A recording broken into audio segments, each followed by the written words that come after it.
Question number 49, directors of Maharana limited resolve on 1 May, date given है तो date भी लिखनी चाहिए हमें, 1 May 2020, that 2000 equity shares of rupees 10 each, 7.50 paid, 7.50 paid, be forfeited for non-payment of final call of rupees 2.5 at the time of issue. Called up का मतलब होता है कंपनी ने मांगे कितने, पेड अप का मतलब होता है लोगों ने दिए कितने। तो shares of rupees 10 each, 7.50 paid, इसका मतलब 7.5 रुपीज वो दे चुके हैं। सर ऐसे कैसे पता चलेगा कि इशू पे क्या होगा? बस ध्यान से सुन के पता चलेगा कि इशू और री इशू दो बहुत अलग स्टेजेस हैं। इशू पे कॉल्ड अप मतलब कॉल कितने करे कंपनी ने, मांगे कितने। पेड अप मतलब लोगों ने दिए कितने। री इशू के टाइम कॉल्ड अप और पेड अप एक ही होता है, क्योंकि जितने लोगों कंपनी ने जितने मांगे उतने उनको देने ही पड़ेंगे, कोई स्टेजेस नहीं है, ऑप्शन नहीं है। तो री इशू के टाइम कॉल्ड अप और पेड अप एक ही बात होती है। अभी इशू की कहानी सुना रहे हैं ना हमें कि हमने 10 रुपए का शेयर था, 7.50 मिले, non payment of final call, ये लाइन उन्होंने लिख दी तो इजी कर दिया कि फाइनल कॉल भी हमने मांगी थी और उन्होंने नहीं दी। बट मैं कह रहा हूँ वो पहले ही बता चुके थे कि 7.50 दे चुके हैं। तो ध्यान से देखना, on 10 June shares were reissued, वो तो बात की बात है, पहले फॉरफिट तो करें 2000 शेयर्स। ध्यान से देखना, डेट आ जाएगी, date is 2020 May 1,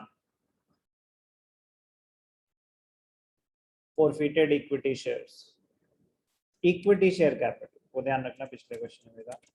equity share capital account debited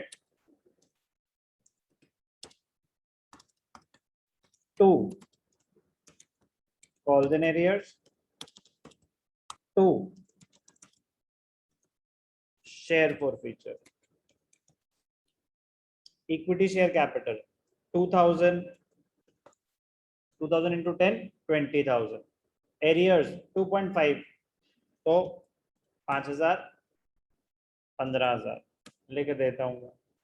arrears 2.5 rupees थे तो 2000 इंटू 2.50, फॉरफीचर कितने पैसे मिले, 2000 इंटू 7.50। ध्यान से देखना, अच्छा पॉइंट है, सारे शेयर्स रीइश्यू नहीं हो रहे। तो ये मैं आपको पहले भी बता चुका हूं कि जब सारे शेयर्स रीइश्यू नहीं हो रहे तो कैपिटल रिजर्व ध्यान से निकालना। रीइश्यू की एंट्री तो जितने शेयर्स हैं उतने हिसाब से ही होगी। 1800 of the shares were reissued for 6 पर शेयर। कुछ मेंशन नहीं है कि पेड अप वैल्यू क्या है, तो हम अज्यूम करते हैं कि जितने ओरिजिनली कॉल्ड अप थे, ओरिजिनली जितने कॉल्ड अप थे वही उनकी फेस वैल्यू ले लो। ये बात भी मैं आपको बता चुका हूं कि अगर उन्होंने पेड अप वैल्यू नहीं बताई तो जितने ओरिजिनली कॉल्ड अप थे, ओरिजिनली पूरे पैसे मांगे थे 10 रुपए, तो अभी भी कॉल्ड अप वैल्यू उसकी 10 ले लेंगे, तो 10 का शेयर 6 में री इशू कर रहे हैं। याद है मैंने ऐसा कुछ बोला था? आपके एक्सप्रेशन से लग नहीं रहा, याद है आपको? क्लियर है? तो 10 का शेयर 6 में री इशू हो रहा है, तो ध्यान से देखना, री इशू की entry bank account debited, share forfeiture account debited to equity share capital, equity share capital कितने शेयर्स हैं, 1800, 1800 इंटू 10,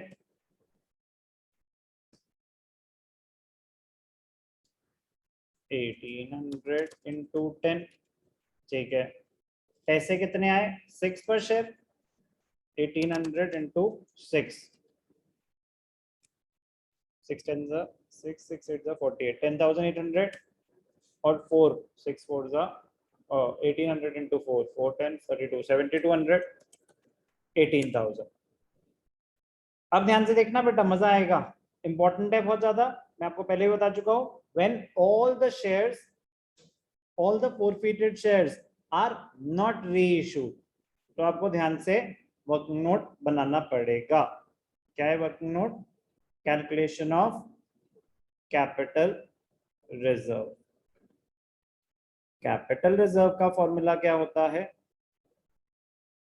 कैपिटल रिजर्व होता है amount forfeited on shares being reissued minus discount on reissue. Amount forfeited on shares being reissued minus discount on reissue. जब 2000 shares forfeit हुए थे तो 15,000 rupees forfeit हुए थे। तो अगर 1800 शेयर्स ही रीइश्यू हो रहे हैं तो हमें ये कैलकुलेट करना पड़ेगा कि 1800 पे कितने फॉरफिट हुए होंगे। बता चुका हूं, ऐसा भी केस करा चुका हूं मैं आपको, तो ध्यान से देखना। Shares forfeited, amount forfeited. अगर 2000 शेयर्स पे कितना था? 15,000, तो 1800 पे कितना रहा होगा? 1800 इंटू 15,000 डिवाइडेड बाय 2000, 2 9 जा, तो कितना आ जाएगा? 13,500। क्या है ये? अमाउंट फॉरफिटेड ऑन 1800 शेयर्स, 13,500, और आपने डिस्काउंट कितना दिया? 7,200। तो प्रॉफिट कितना हुआ? 6,300। गलती हो जाती अगर आप डायरेक्टली 15,000 में से ही माइनस करते थे, क्योंकि सारे शेयर्स रीइश्यू नहीं हो रहे हैं।